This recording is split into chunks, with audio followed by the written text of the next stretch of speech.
नमस्कार, मैं हूं आपके साथ साम परवीन और आप देख रहे हैं जनता की आवाज। दोस्तों, अच्छे लोकतंत्र में चुनाव प्रक्रिया की स्पष्टता बनाए रखना बेहद जरूरी है, नहीं तो इसके अच्छे रिजल्ट नहीं होंगे। दोस्तों, सुप्रीम कोर्ट ने चुनाव आयोग को लेकर बड़ा फैसला सुनाया। Justice KM. जोसेफ ने चुनाव आयुक्त की नियुक्ति पर कोर्ट ने आदेश दिया कि पीएम, लोकसभा के नेता, प्रतिपक्ष और सीजीआई का पैनल इनकी नियुक्ति करेगा। अब तक चुनाव आयुक्तों की नियुक्ति का पूरा प्रोसेस केंद्र सरकार के हाथ में था। दोस्तों, सुनने में यह फैसला काफी सख्त और बड़ा बदलाव लाने वाला लगता है, लेकिन जमीनी सच इससे काफी अलग है। दरअसल चुनाव आयुक्तों पर सुप्रीम कोर्ट का यह फैसला 2024 के लोकसभा चुनाव तक बेअसर रहेगा। वहीं फैसला लागू होने के बावजूद घुमा फिरा कर केंद्र सरकार के पसंदीदा अफसर ही चुनाव आयुक्त बनेंगे। दोस्तों, चुनाव आयुक्तों के कामकाज और उनकी नियुक्ति में पारदर्शिता का यह मामला साल 2018 में ही सुप्रीम कोर्ट में था। कई याचिका थी। 5 जजों की संविधान पीठ ने 17 नवंबर 2022 से सुनवाई शुरू की, लेकिन दोस्तों अगली सुनवाई से पहले ही यानी 18 नवंबर को उद्योग मंत्रालय के सचिव अरुण गोयल को वीआरएस मिल गया और अगले ही दिन यानी 19 नवंबर को पीएम की सिफारिश पर अरुण गोयल को चुनाव आयुक्त बना दिया गया।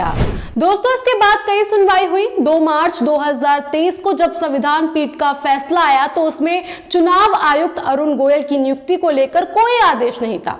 मतलब यह है कि मौजूदा मुख्य चुनाव आयुक्त और 2 में से एक चुनाव आयुक्त 2024 के लोकसभा चुनाव तक अपने पदों पर बने रहेंगे। इसका मतलब साफ है कि साल 2024 के आम चुनावों में मौजूदा मुख्य चुनाव आयुक्त राजीव कुमार और चुनाव आयुक्त अरुण गोयल की अगुवाई में ही चुनाव होंगे। सुप्रीम कोर्ट का यह फैसला मौजूदा नए चुनाव आयुक्तों की नियुक्ति के समय ही लागू होगा।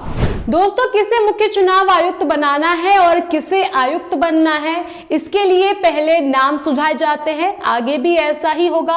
कानून मंत्रालय नाम सुझाएगा, फिर उन्हीं नामों में से किसी एक को प्रधानमंत्री, विपक्ष के नेता और चीफ जस्टिस ऑफ इंडिया का पैनल फाइनल करेगा। लेकिन सुप्रीम कोर्ट के आदेश के बाद शायद कोई इस तरह के आरोप नहीं लगा पाए कि ये मुख्य चुनाव आयुक्त मोदी ने बनाया है या ये सोनिया गांधी का करीबी है। दोस्तों, 5 जजों की संविधान पीठ ने एकमत होकर यह फैसला सुनाया है।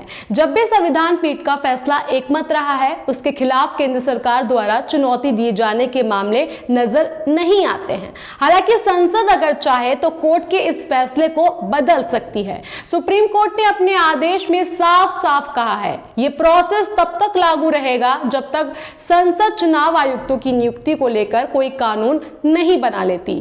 दोस्तों, चुनाव आयुक्त कितने हो सकते हैं, इसे लेकर संविधान में कोई संख्या फिक्स नहीं की गई है। संविधान का अनुच्छेद 332(2) कहता है कि चुनाव आयोग में मुख्य चुनाव आयुक्त और अन्य चुनाव आयुक्त हो सकते हैं। ये राष्ट्रपति पर निर्भर करता है कि इनकी संख्या कितनी होगी। अब देखना यह होगा कि सुप्रीम कोर्ट के इस फैसले को लेकर संसद क्या बदलाव करती है या उनकी राय मान लेती है। आपका इस पूरे मामले को लेकर क्या कहना है, आप हमें कमेंट बॉक्स में कमेंट कर जरूर बताएं और बाकी खबरों के लिए देखते रहिए जनता की आवाज, क्योंकि जनता की आवाज खबर नहीं मुहिम है, बदलाव हमसे है। जनता की आवाज YouTube चैनल को सब्सक्राइब करें, साथ ही बेल आइकन जरूर दबाएं।